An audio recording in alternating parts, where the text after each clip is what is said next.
आप सबके लिए आज की सबसे बड़ी खबर यह है कि कर्नाटक हाई कोर्ट ने आज कहा है कि छात्राओं के लिए यूनिफॉर्म वाले किसी भी स्कूल और कॉलेज में तब तक हिजाब पहनने की इजाजत नहीं होगी जब तक इस मामले में हाई कोर्ट अपना अंतिम फैसला नहीं सुना देता। अदालत को यह बात आज इसलिए स्पष्ट करनी पड़ी क्योंकि कुछ स्कूलों और कॉलेजों में मुस्लिम छात्राओं द्वारा यह कहा जा रहा था कि हाई कोर्ट ने केवल उन्हीं स्कूलों में हिजाब पहनने पर रोक लगाई है जहां पर विवाद चल रहा है, जबकि ऐसा था नहीं। यह अंतरिम रोक सभी स्कूल और कॉलेजों पर समान रूप से लगाई गई है और इसलिए आप सबको भी, ताकि यह बात एक बार फिर स्पष्ट हो जाए, हम आज बता देते हैं कि आज कर्नाटक हाई कोर्ट ने फिर से स्पष्ट किया है अपने अंतरिम आदेश को जो उसने पहले दिया था। और आज अदालत ने कहा है कि कर्नाटक का हर वो स्कूल या कॉलेज जहां पर यूनिफॉर्म निर्धारित है वहां पर किसी भी छात्रा को हिजाब पहनने की इजाजत नहीं होगी और यह तब तक आदेश जारी रहेगा जब तक हाईकोर्ट अपना फाइनल फैसला नहीं सुना देता, अंतिम फैसला नहीं सुनाता। आज एक और बहुत बड़ी बात हुई है। आज पहली बार अदालत में सुनवाई के दौरान कैंपस फ्रंट ऑफ इंडिया का नाम भी सामने आया और कर्नाटक सरकार ने भी यह माना कि मुस्लिम छात्राओं को भड़काने में इस फ्रंट का हाथ हो सकता है। आपको याद होगा जी न्यूज ऐसा पहला चैनल था जिसने 9 फरवरी को ही आपको यह बता दिया था कि इन छात्राओं को भड़काने के पीछे पॉपुलर फ्रंट ऑफ इंडिया यानी पीएफआई और उसके छात्र संगठन कैंपस फ्रंट ऑफ इंडिया का हाथ है। पीएफआई वही संगठन है जिस पर शाहीन बाग में नागरिकता संशोधन कानून के खिलाफ आंदोलन को फंडिंग करने के आरोप लगे थे और दिल्ली दंगों में भी इस संगठन की भूमिका की जांच की जा रही है।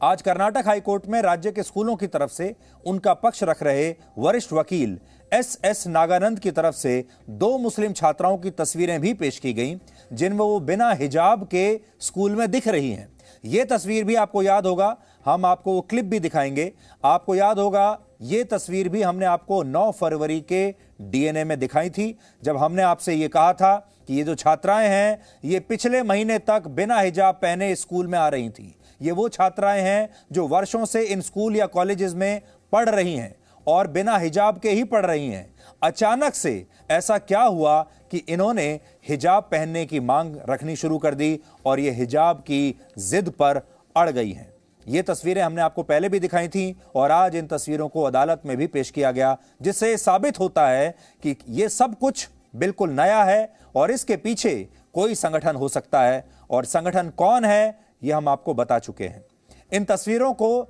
आज अदालत में पेश करते हुए यह दलील दी गई कि पहले ये सभी मुस्लिम छात्राएं बिना हिजाब के स्कूलों में पढ़ रही थीं, लेकिन 31 दिसंबर को कैंपस फ्रंट ऑफ इंडिया नाम के संगठन द्वारा कुछ स्कूलों और इंटर कॉलेजों पर यह दबाव बनाया गया और वहां पर मुस्लिम छात्राओं को हिजाब पहनकर क्लास में प्रवेश देने की मांग की गई। इस पर अदालत द्वारा यह भी पूछा गया कि यह संगठन क्या करता है और क्या सुरक्षा एजेंसियों के पास इसके बारे में कुछ इनपुट्स हैं। इस पर कर्नाटक सरकार की तरफ से कहा गया कि वो सीएफआई से संबंधित एक सील बंद रिपोर्ट अदालत में बहुत जल्द पेश करेंगे और उसने इस संगठन को कट्टरपंथी संस्था बताया है। इसके अलावा उनके वकील एस नागानंद की तरफ से कोर्ट में यह दलील दी गई कि इस संगठन द्वारा स्कूलों में कुछ शिक्षकों को भी यह धमकी दी गई कि अगर इन टीचर्स ने स्कूलों में मुस्लिम छात्राओं को हिजाब पहनने से रोका तो ये उनके लिए अच्छा नहीं होगा। यानी अब अध्यापकों को भी धमकाया जा रहा है और इस मामले में एक शिक्षक ने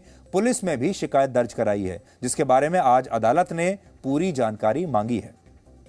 ये बात हम आपको पहले दिन से बता रहे हैं कि कोई तो है जो चाहता है कि कर्नाटक के स्कूलों में सांप्रदायिक जहर घोला जाए और इसके लिए स्कूलों पर दबाव बनाया जा रहा है और आज ये बात बिल्कुल स्पष्ट हो गई है।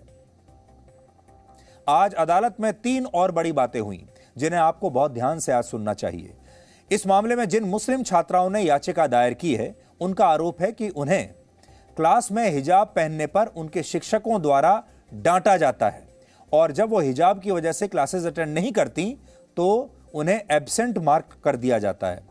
यानी उनकी अनुपस्थिति दर्ज कर दी जाती है। इस पर स्कूलों की तरफ से उनके वकील एस नागानंद ने कहा कि अगर कोई मुस्लिम छात्रा हिजाब पहनने की जिद पर अड़ी हुई है और क्लास में आकर पढ़ना ही नहीं चाहती तो उसे क्लास से एब्सेंट मार्क क्यों ना किया जाए और यह धमकी आखिर कैसे हो सकती है। यह सवाल आज आपको भी सोचना है क्योंकि ये छात्राएं क्लास में आना भी नहीं चाहती और इनकी मांग है कि इन्हें क्लास में उपस्थित भी माना जाए। यानी ये जो छात्राएं हैं ये सब कुछ अपनी शर्तों पर चाहती हैं। ये चाहती हैं स्कूल की यूनिफॉर्म इनके लिए बदल दी जाए, ये चाहती हैं कि स्कूलों के नियम कायदे इनके लिए बदल दिए जाएं, ये चाहती हैं कि ये स्कूल में क्लास अटेंड ना करें और फिर भी इन्हें प्रेजेंट मार्क किया जाए।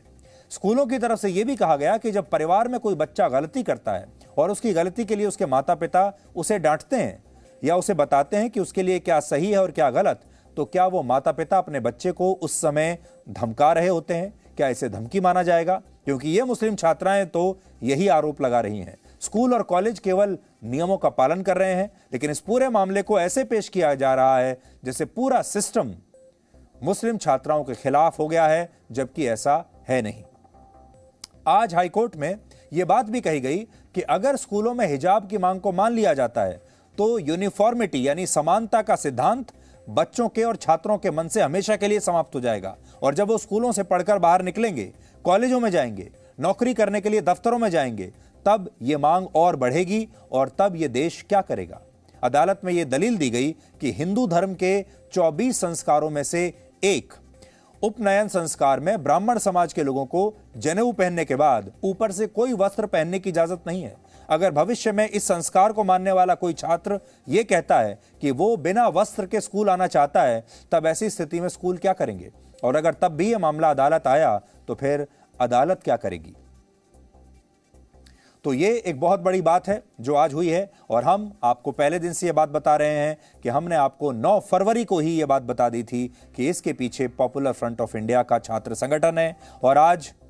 ये हमें बहुत खुशी है आपको ये बताते हुए कि हमने आपको जो बात बताई थी 9 फरवरी को, वो बात बिल्कुल सही निकली। और ये जो छात्राएं हैं ये अपने आप से इस मांग को नहीं कर रही हैं, इनके पीछे दूसरी संस्थाएं हैं, कट्टरपंथी संस्थाएं हैं जो इन्हें ये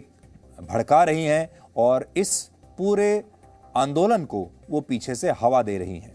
अब बड़ी बात यह है, आपने देखा होगा कर्नाटक में बजरंग दल के एक कार्यकर्ता ने जब हिजाब का विरोध किया तो उसकी हत्या कर दी गई, खुलेआम सड़क पर हत्या हो गई। और पीएफआई पीछे से ये सब कुछ कर रहा है, पर्दे के पीछे से, लेकिन पीएफआई के खिलाफ अभी तक कोई कार्रवाई नहीं हो रही। और पीएफआई को बचाने वाले लोग इसे लोकतंत्र का नाम दे रहे हैं, अभिव्यक्ति की आज़ादी का नाम दे रहे हैं, धार्मिक स्वतंत्रता का नाम दे रहे हैं। और इसीलिए हम आपसे हर बार ये बात कहते हैं कि हमारे देश में बजरंग दल का कार्यकर्ता होना सांप्रदायिक मामला माना जाएगा, वो सही नहीं माना जा रहा। और अगर आप पीएफआई के कार्यकर्ता हैं तो आपको लोकतंत्र का चैंपियन माना जाएगा और ये कहा जाएगा कि जो पीएफआई के लोग हैं वो अल्पसंख्यकों के हितों की बात कर रहे हैं और उनकी मदद के लिए ये सब कुछ कर रहे हैं। Presenting B News app, available on Google Play and App Store. Download it now.